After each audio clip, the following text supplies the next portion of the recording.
خب بریم سراغ بیت سوم. این بیت سوم همونطور که میبینید برخلاف بیت های قبلی که خوندیم دارای ردیف هست. کلمات باش و باش میشن ردیف. گفتیم کلمه‌ای که عین هم تکرار بشه، یک معنی داشته باشه، میشن ردیف.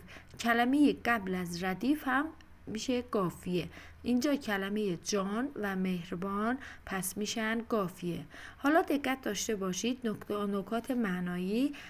به جان به معنای از ته دل، میگه آماده خدمتش به جان باش، میگه یعنی از ته دل به مادرت خدمت کن. پس مفهوم کلیدی این بیت توصیه به مهربانی و خدمت به مادر هست.